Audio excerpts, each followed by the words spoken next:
Buen día tengan todos ustedes, queridos amigos y amigas. Pues aquí miren, trayendo una emisión más de este canal de YouTube, Welter de la Cruz, la conferencia de la mañanera del presidente desde Palacio. Por ahí no se les olvide darnos su like aquí, a la campanita. Gracias por apoyarnos, échenos la mano para llegar a más personas. Gracias, empezamos. Bueno, el día de hoy, primero, buenos días. El día de hoy, pues es un día para recordar, 10 de junio, no se olvida, son 50 años de la represión del 10 de junio de 1971. Eran los tiempos del autoritarismo, cuando se formaban grupos para reprimir a opositores. Acababa de pasar la represión del 68, estaba aplicándose lo que se conoce como la guerra sucia. Existía en ese entonces una policía secreta, la Policía Federal de Seguridad, que actuaba de manera ilegal y era un brazo represor del Estado. Muchos jóvenes fueron reprimidos, desaparecidos en esos tiempos, y todavía sus familiares los están buscando, desde luego los extrañan, les lloran, y nosotros queremos enviarle un abrazo a todos los familiares de las víctimas de la represión en este día 10 de junio, a 50 años del halconazo y de la represión. Ofrecer en mi carácter de representante del Estado mexicano una sincera disculpa, un sincero perdón y el compromiso, sobre todo, de la no repetición, de que nunca más se reprima a quienes protestan, a quienes luchan por las transformaciones, por los cambios, a quienes no están de acuerdo con el gobierno y deben de contar con todas las garantías para ejercer sus libertades. Entonces, eso es lo que podemos decir hoy, 10 de junio. Y abrimos para preguntas y respuestas. Ahí lista. Aquí la tengo. Diana Benítez, del Financiero. Buenos días, presidente. ¿Cómo está? Mi primera pregunta sería si para estos próximos días estaría perfilando otros cambios en el gabinete. Se ha mencionado que en la Secretaría de la Función Pública. ¿Habría un cambio en esta secretaría o en alguna otra? Estamos viendo. El cambio de ayer fue muy importante porque se mantiene la armonía. El secretario de Hacienda va a ser propuesto para gobernador del Banco de México. Arturo es una persona seria, responsable, un buen economista. Arturo Herrera. Y quien llega, Rogelio Ramírez de la O, también un economista egresado de la UNAM, con doctorado en Cambridge, en economía, uno de los mejores economistas de México. Y también es importante que se va a consolidar la misma política económica que hemos venido aplicando, que nos ha dado buenos resultados, como lo demuestran los hechos.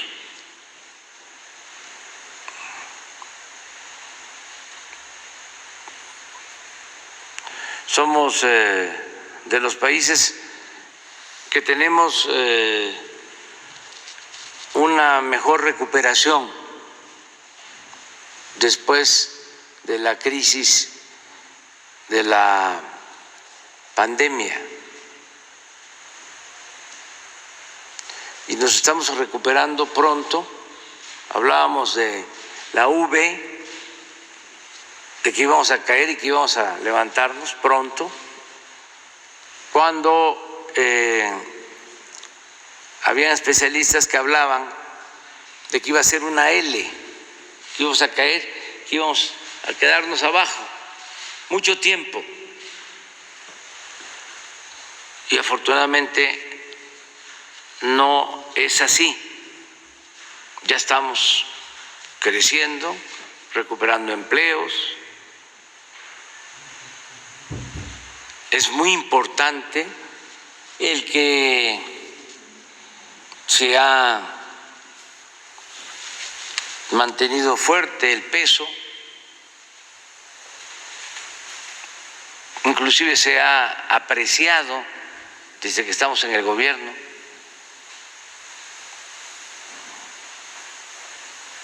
No estoy seguro, pero creo que nunca se había visto de que en 2 años y medio,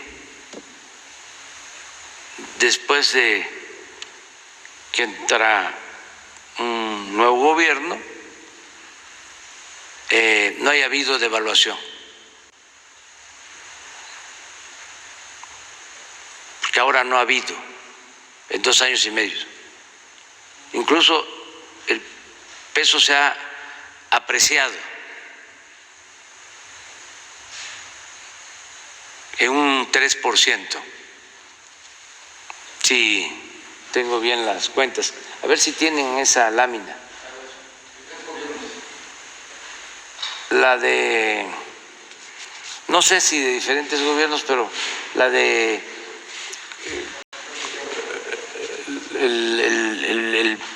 el valor del peso con relación al dólar. Algo que también es importante, aunque tiene que ver con las finanzas y con las corporaciones, es que aún con la pandemia la bolsa de valores ha crecido.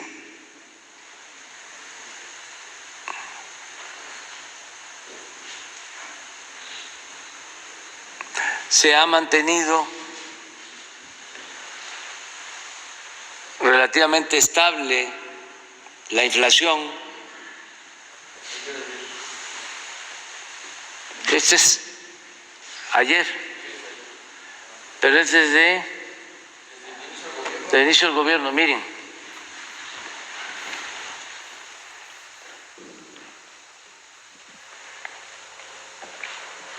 no solo no ha habido devaluación, sino se ha apreciado el peso con relación al dólar. Algo que no ha sucedido en otros países. A ver si no está la gráfica de la bolsa, del índice.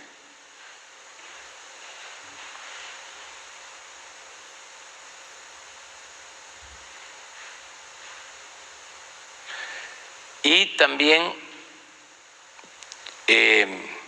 por el lado de los ingresos, estamos arriba de lo presupuestado, de lo que consideramos íbamos a recaudar este año.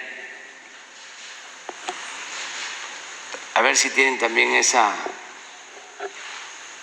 lámina de cómo va la recaudación, que es importante. Y lo que nos ha ayudado muchísimo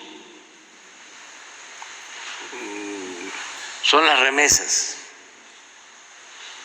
Es la fuente principal de financiamiento para millones de mexicanos. Entonces, vamos bien, tenemos que seguir con la disciplina para mantener estos equilibrios macroeconómicos, cuidar en especial lo de la inflación, porque como se está creciendo, se está calentando la economía y así como nos ayuda el que haya crecimiento económico en Estados Unidos y se estén inyectando fondos, recursos,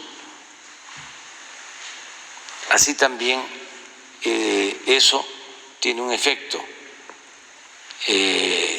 que se traduce en inflación. Pero esto es lo de la bolsa. Aquí llegamos.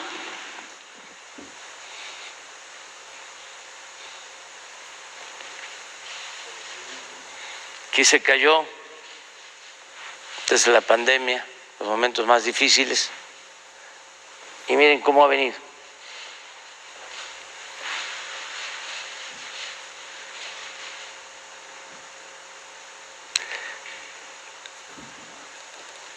Tenemos también que mantener la política de bienestar para el pueblo.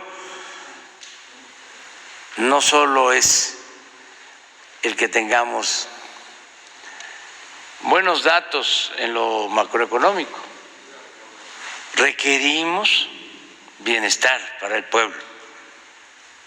Por eso, ya que pasaron las elecciones, ya pasó la veda electoral, aprovecho para decirle a los adultos mayores que ya vamos a empezar a dispersar los fondos del bimestre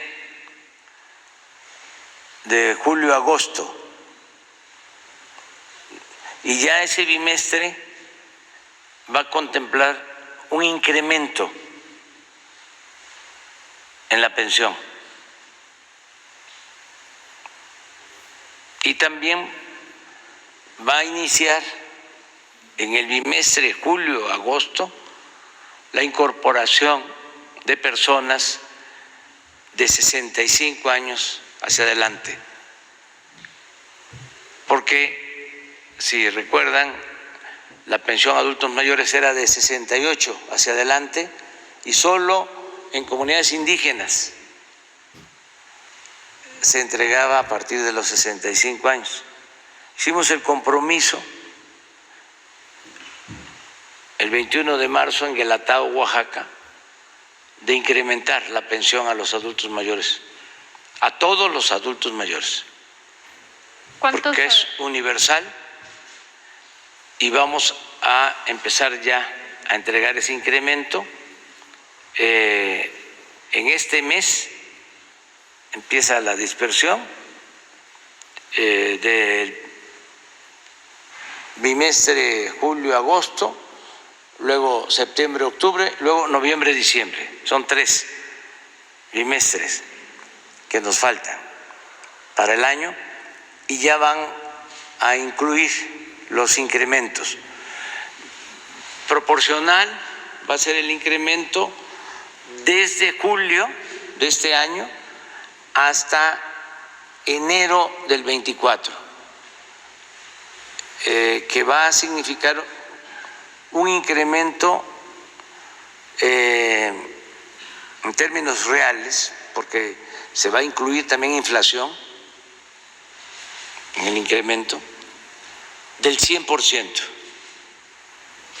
Esto es, van a recibir en enero del 24 los adultos mayores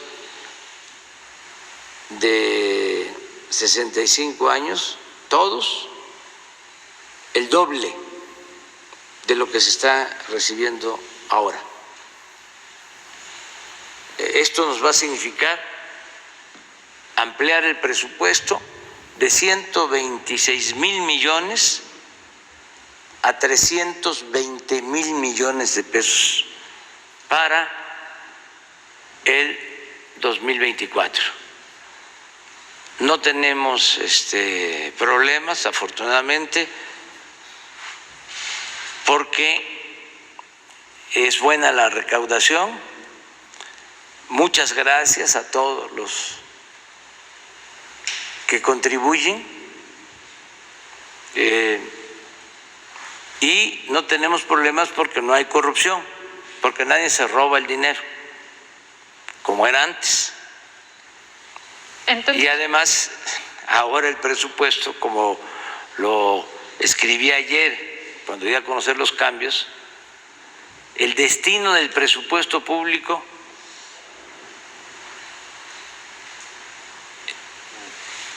es el de ayudar de manera preferente a los pobres, por el bien de todos, primero los pobres. entonces, ¿este cambio en Hacienda sería el único que estaría contemplando dentro de su gabinete, presidente? Vamos a analizarlo, va a haber tiempo, poco a poco. Vamos a ir viendo cómo se sigue llevando a cabo la reforma administrativa, porque tenemos que ir ajustando, acoplando cada vez más el gobierno a la nueva realidad y a las nuevas políticas. Antes, decía yo, el presupuesto se quedaba en el gobierno o se destinaba para sobornos, para tener clientelas políticas, para la publicidad del gobierno, para que hablaran bien del gobierno. Ahora el presupuesto se destina a atender las necesidades fundamentales de la gente. Antes el gobierno estaba ensimismado,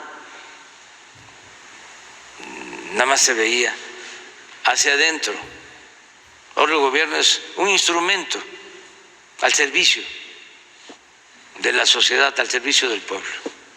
Y el presupuesto va destinado fundamentalmente a los más necesitados.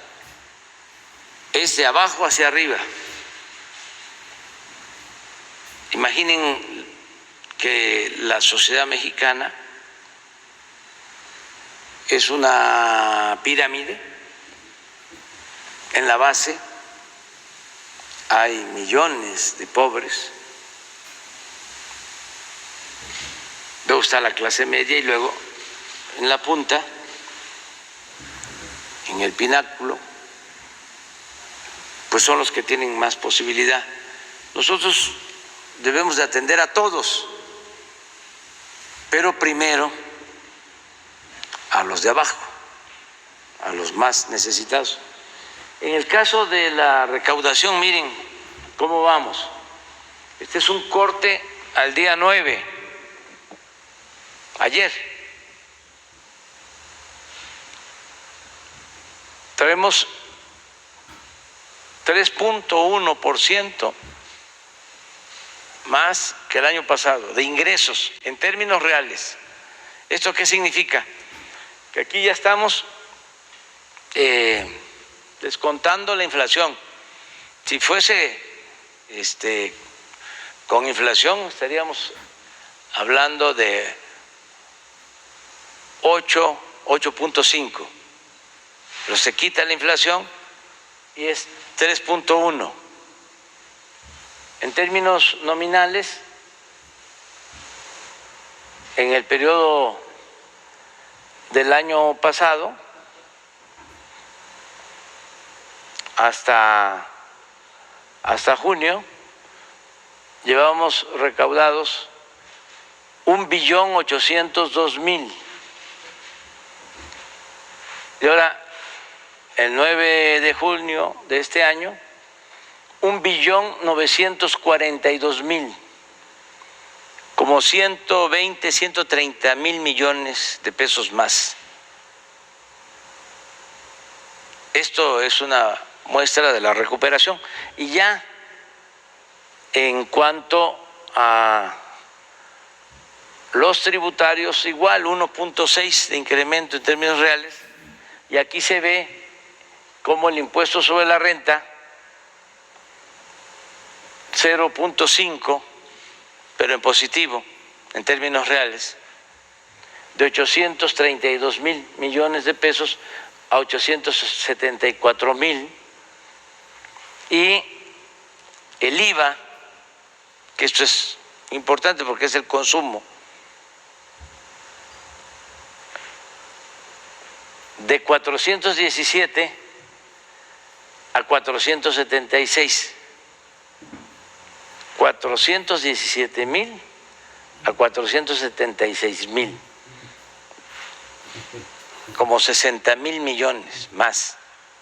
Aquí aprovecho para aclarar, no sé si es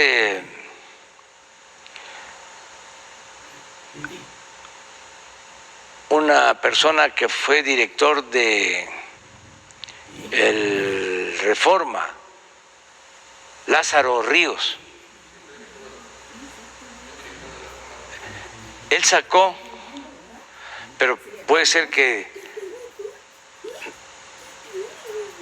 sea otra persona que se llame así, pero vi en las redes, sería bueno que se pusiera, no sé si sea él, realmente lo dudo, pero que puso un plano de la Ciudad de México, ahora con la votación, y cómo se dividió la ciudad. Y en efecto, en las delegaciones donde hay más pobreza, ganó Morena, y donde vive la clase media, media y media alta, ganó la alianza del PAN y el PRI, y hay como una frontera, no la encuentran. Le puso él o esta persona algo que quiero aclarar, porque existe también esa mala información, prejuicio, sí. Miren lo que le pusieron, pero no sé si es él, Lázaro Ríos.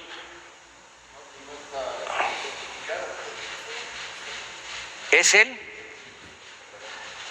Bueno, pues esto pinta muy bien lo que es el Reforma, ¿no? Y el pensamiento conservador, que todos los que escriben ahí son directivos, los moneros, los dueños, tienen este pensamiento, y los que leen el periódico, que están en todo su derecho, pero no sé si sea él. Pero fíjense lo que puso. Dicen que sí. Fíjense la mentalidad.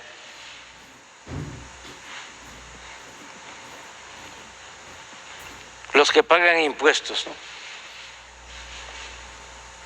Que tienen que ver con los que votaron por el PAN y por el PRI. Los que reciben subsidios.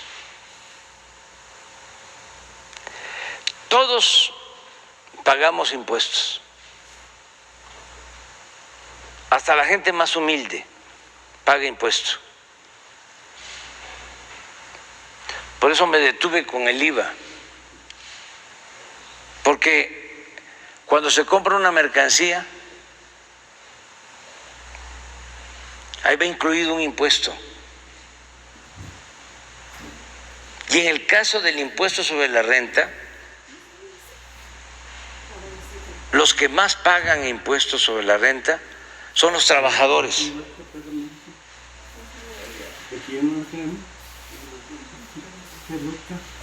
Pero hay esta deformación, un prejuicio de clase muy conservador, racista. Pero que con su pan se lo coman. Presidente. Vamos a buscar la forma de ir poco a poco ajustando el gobierno a la nueva realidad. No te puedo decir más que eso. Okay. Presidente, mi segunda pregunta sería, un juez ya otorgó la suspensión definitiva ante cualquier orden de aprehensión contra el gobernador de Tamaulipas, Francisco Cabeza de Vaca. Mi pregunta sería, ¿cuál es la confianza que tiene actualmente el gobierno federal para estarse coordinando con el gobierno de Tamaulipas en temas sensibles o de importancia como puede ser la seguridad? Pues tenemos que actuar de manera institucional, independientemente de estas decisiones de los jueces, que son lamentables porque no es posible que el Poder Legislativo decida que procede el desafuero y que debe de llevarse a cabo la investigación en contra del gobernador de Tamaulipas, que las autoridades competentes hagan su trabajo y de repente el juez ampara Es su derecho también, ¿eh? Pero que esto es muy común,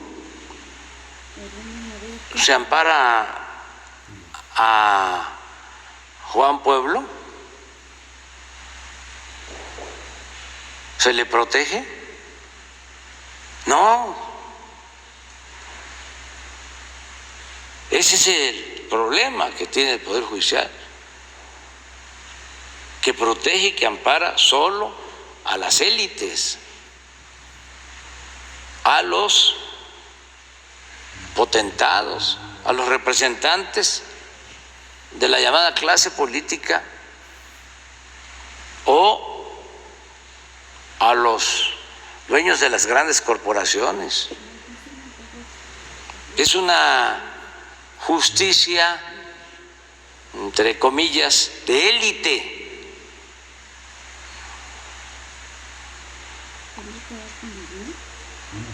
Solo se castiga al que no tiene agarraderas, al que no tiene con qué comprar su inocencia. Eso está mal.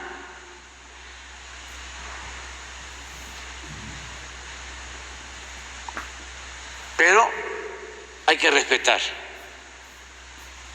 la decisión del juez. Hay que respetarla porque queremos vivir en un auténtico Estado de Derecho, no en un estado de chueco o de cohecho. Por eso se respeta la decisión, debe de respetarse, pero no debe de pasar desapercibida. Tenemos que denunciarlo, que hacerlo público, porque antes ni siquiera eso.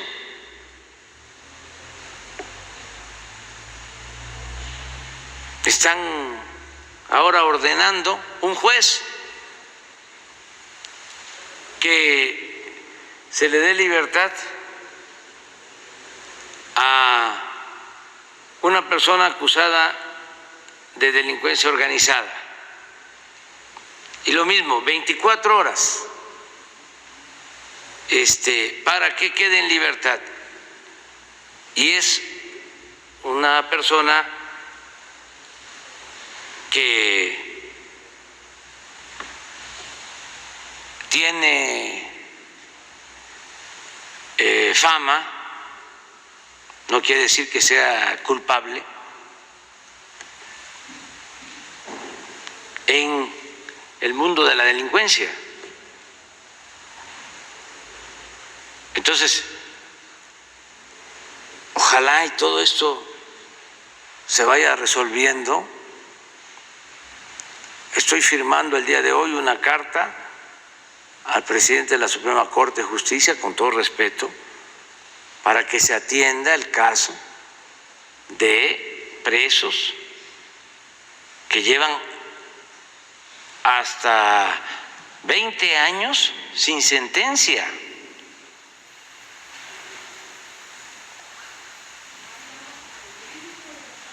Sí. Entonces tenemos que ir buscando poco a poco, ¿no?, que se mejore nuestra convivencia, que se purifique la vida pública, porque eso es la transformación. Aunque no logremos todo, ahora que se obtuvo la mayoría simple en la Cámara, dicen nuestros adversarios, pero no tuvieron la mayoría calificada, y entonces ya no van a haber reformas constitucionales, o ya no va a presentar el titular del Ejecutivo, el presidente, iniciativas para reformas constitucionales. Si son necesarias, las voy a presentar, aun cuando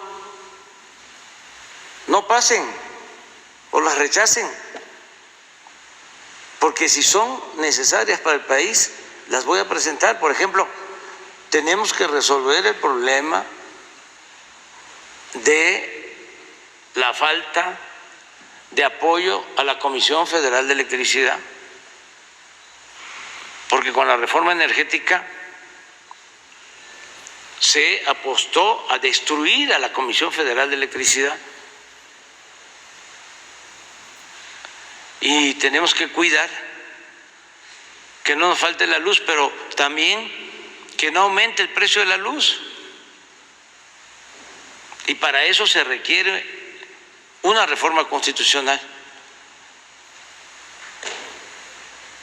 porque le dieron preferencia con la reforma energética a los particulares. Ya lo hemos hablado aquí, paga menos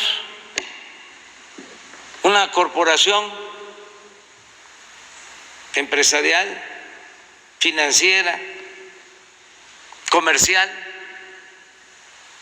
que lo que paga proporcionalmente un usuario, una familia de clase popular o de clase media.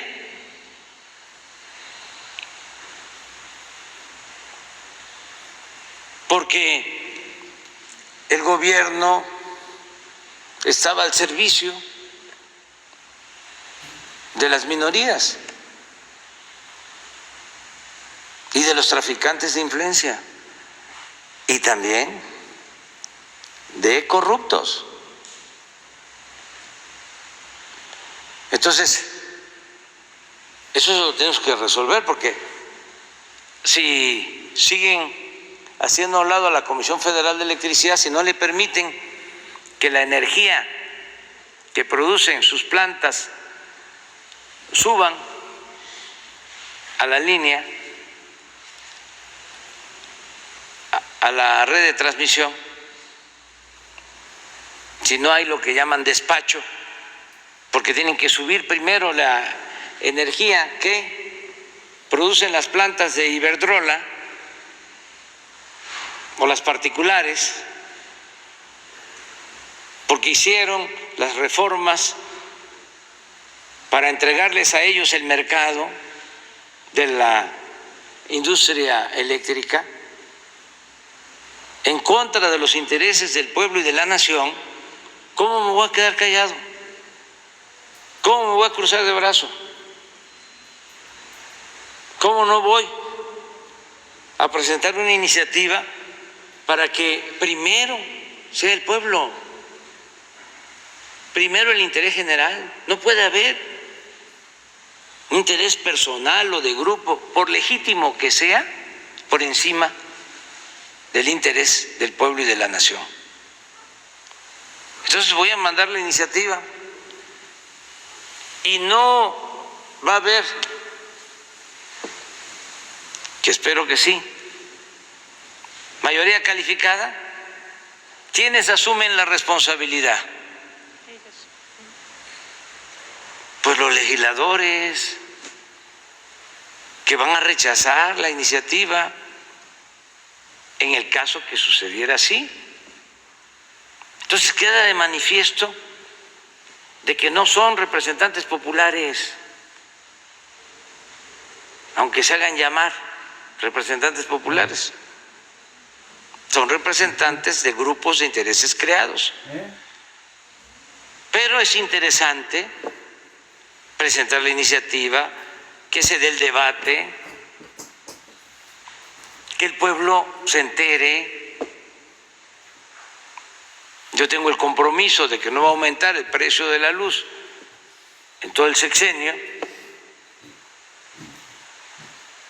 pero necesito pues que la Comisión Federal de Electricidad se fortalezca y que para eso no tengan que enfrentar una competencia desleal,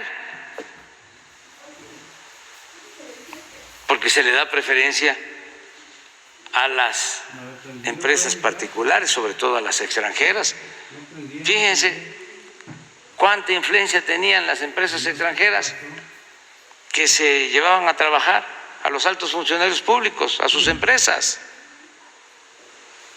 La secretaria de Energía de un gobierno a trabajar a Iberdrola. El expresidente Calderón a trabajar al Consejo de Administración de Iberdrola. ¿Eran los que mandaban? ¿Y esa reforma la presentaría apenas inicie la próxima legislatura? En su momento, pero sería una irresponsabilidad de mi parte no hacerlo.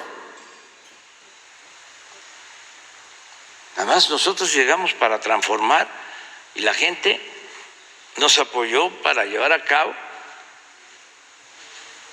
una profunda reforma y acabar con la corrupción y poner por delante el interés general, el interés del pueblo. Para eso nos apoyó la gente,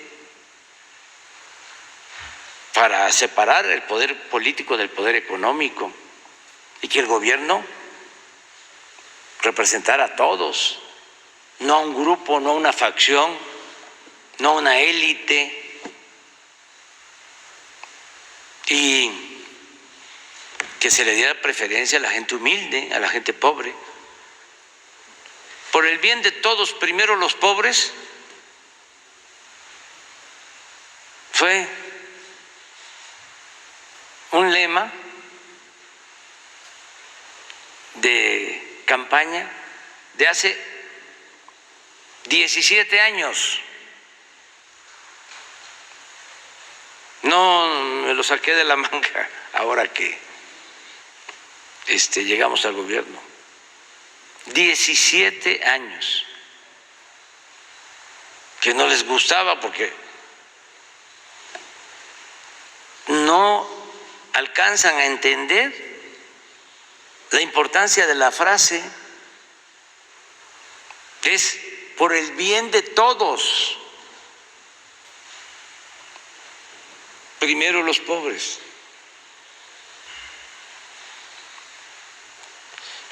¿Cuál es la función principal de un gobierno, sobre todo en un país con tanta desigualdad?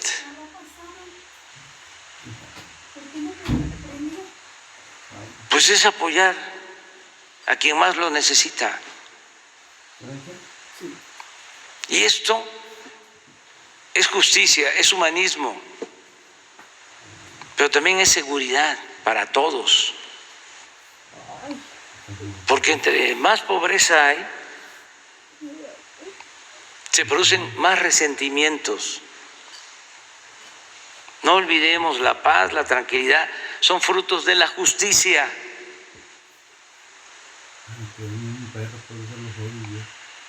Entonces, esto no lo entienden los conservadores. Por eso un partido del Supremo Poder Conservador votó en contra del aumento en las pensiones a los adultos mayores, no en el aumento a las pensiones a los adultos mayores, en contra de las pensiones. Pero eso sucedió hace 6 meses. No me había dado cuenta. ¿Cómo tenía sangre?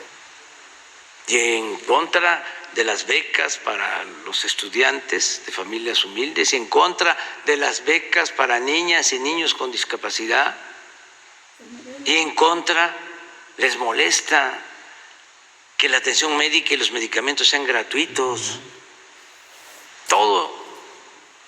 A todo eso le llaman populismo, paternalismo. Y han adoctrinado con el apoyo de los medios de información a mucha gente. Mucha gente piensa que eso es malo, aunque vayan a la iglesia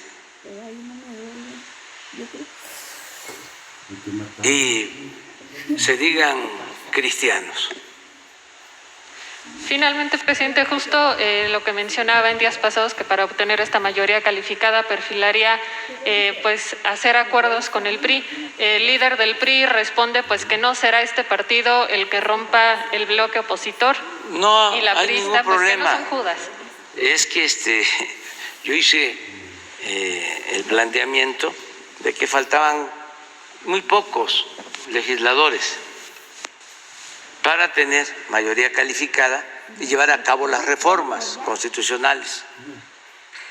Pero fíjense cómo son de hipócritas nuestros adversarios. Sepulcros blanqueados. Ellos hacen la alianza, ¿no? Y la aplauden. Los que antes decían, qué barbaridad los del PRI, cómo son corruptos. Les cuento una anécdota. Una vez viajaba yo en un avión comercial y me dice la compañera que atiende que el capitán me invitaba a la cabina.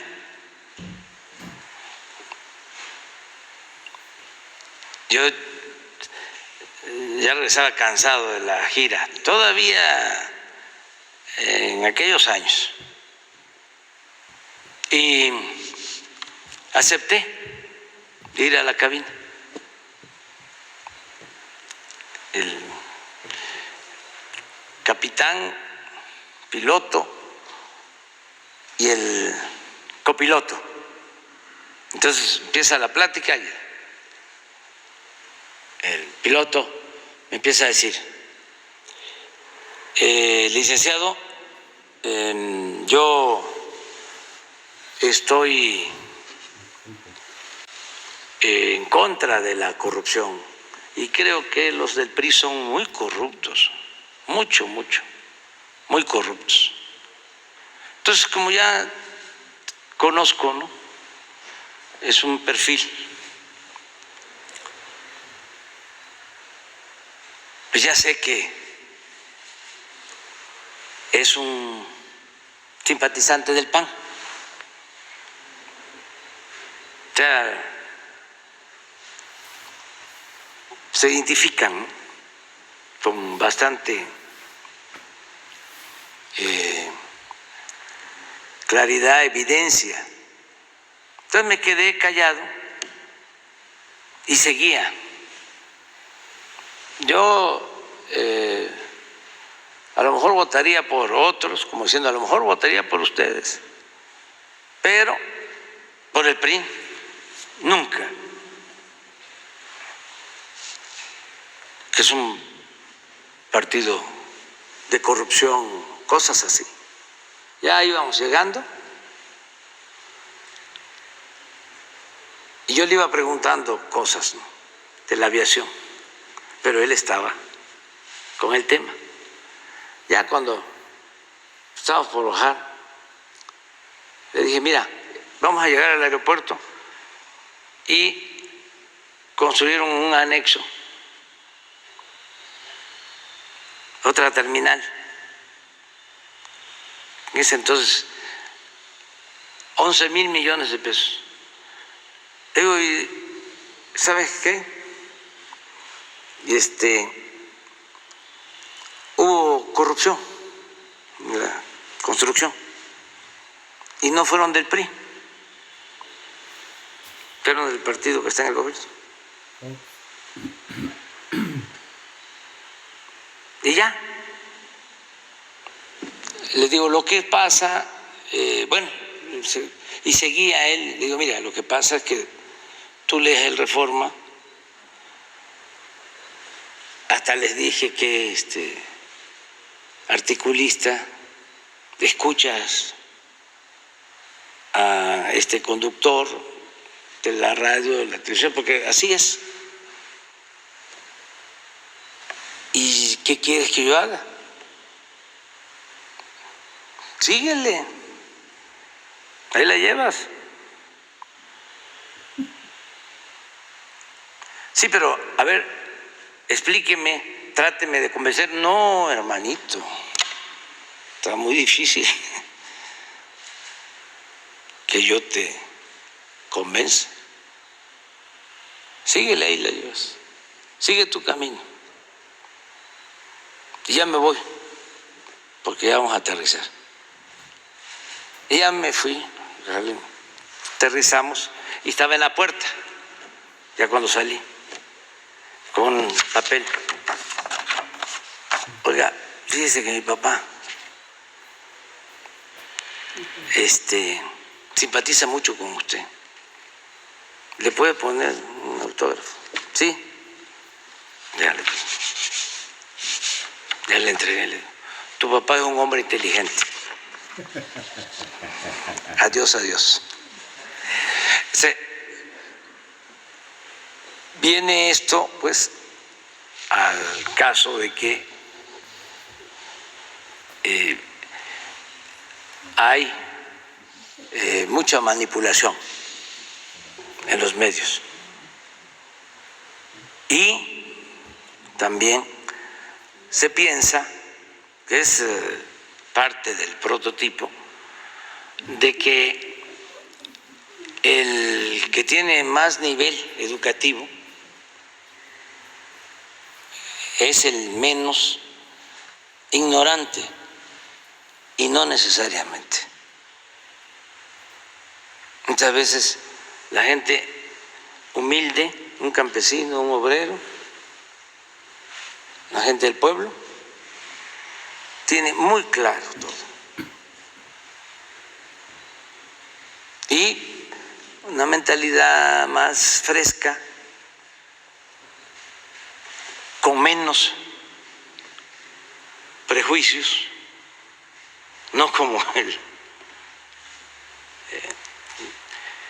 gran administrador de este periódico, gran periodista. No. Entonces, se tiene que ir poco a poco combatiendo el clasismo y el racismo. Pero no es fácil, sobre todo en sectores de clase media. Hay que seguir informando, orientando, concientizando, pero ya lo dije y lo repito, por justicia, por humanismo,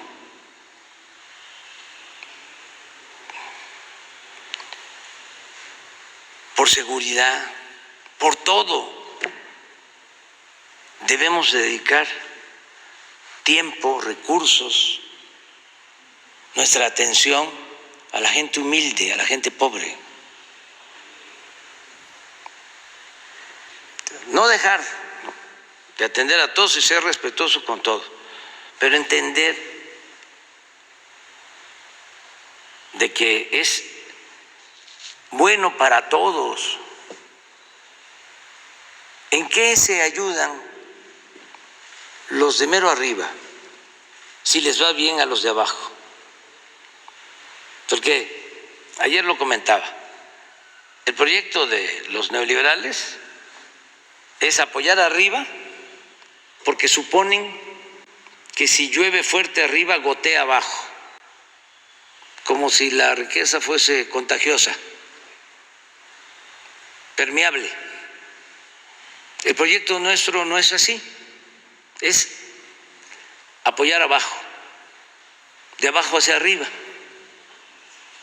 Entonces, a lo mejor no vamos a poder llegar a todos, vamos a llegar de la base hasta la clase media baja o media media, pero ¿cómo se ayuda si atendemos bien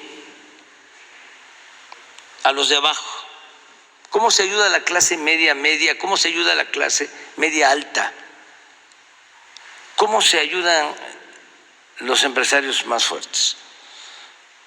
Bueno, se ayudan porque si la mayoría de la gente tiene ingresos, consume. Hay una parte que ojalá y la pusieras del plan liberal de los Flores Magón, donde habla de la importancia que tiene que el pobre que apenas tiene como a jugar un petate tenga para adquirir bienes. Entonces eso reactiva la industria, el comercio.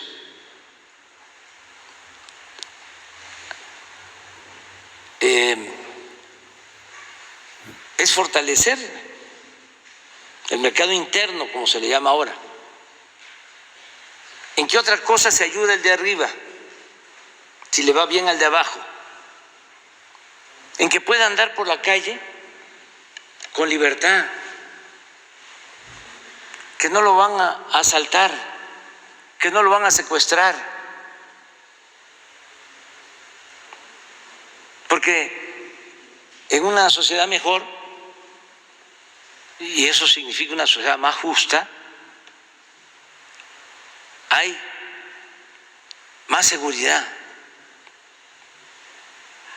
¿En qué otra cosa le ayuda que le vaya bien a los de abajo y que haya un gobierno honesto?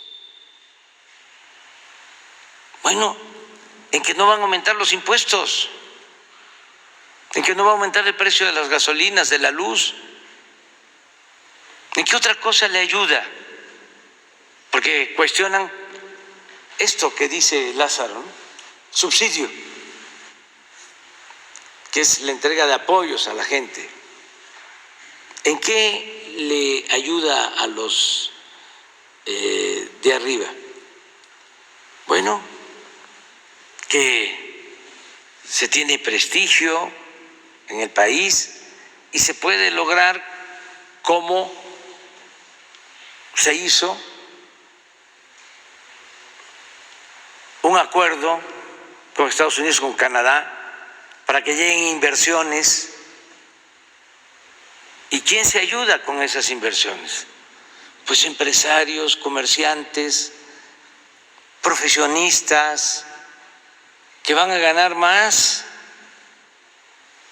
Bueno, primero que van a tener empleo, que van a ganar más por el tratado. Y eso lo logramos, que ya estaba así, pero había muchas resistencias para continuarlo. Además, se le agregaron cosas importantes como lo laboral. Pero ¿en qué otra cosa ayuda el que haya un gobierno democrático honesto? El que las empresas tengan trabajo. ¿Quiénes hacen las obras que se están realizando en la actualidad? Las grandes empresas de México. Entonces, el plan es, a ver, ayudemos todos primero, abajo. Además, imagínense cuánta satisfacción nos produce el ayudar al prójimo, al necesitado, al pobre.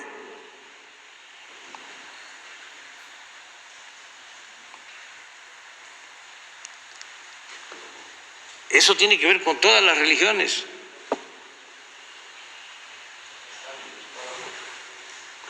A ver si... Sí.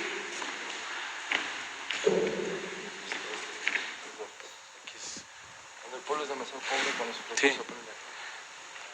Cuando el pueblo es demasiado pobre, esto es 1906, cuando sus recursos apenas le alcanzan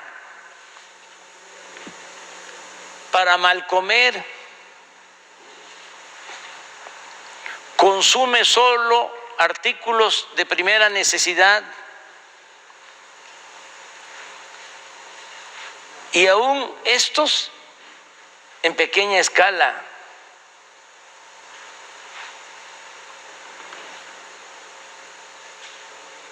¿Cómo se han de establecer industrias?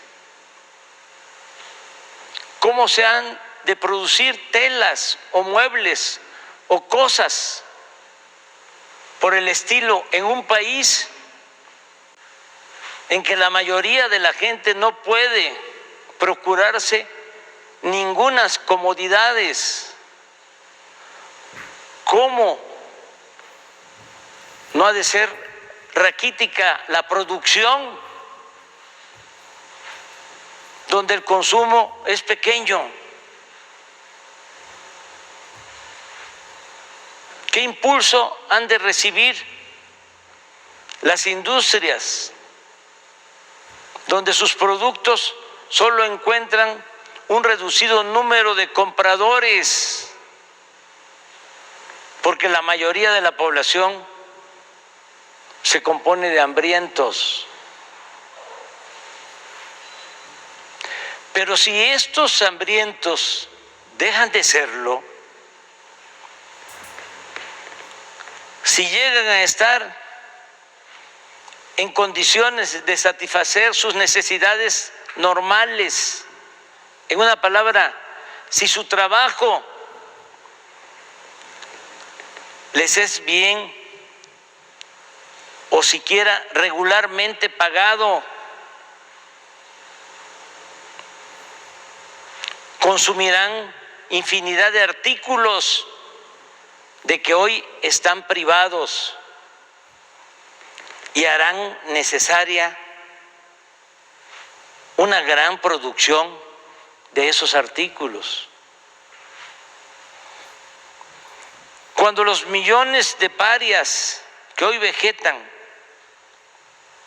en el hambre y la desnudez coman menos mal, usen ropa y calzado y dejen de tener petate por todo ajuar, la demanda de 1000 géneros y objetos, que hoy es insignificante, aumentará en proporciones colosales.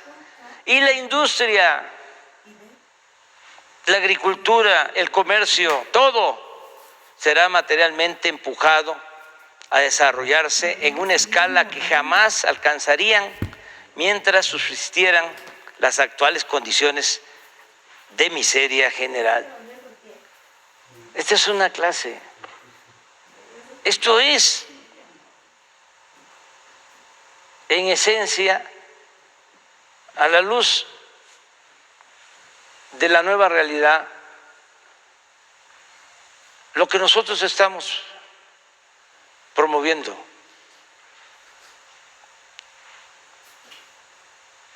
El que la gente viva mejor y nos ayudamos todos.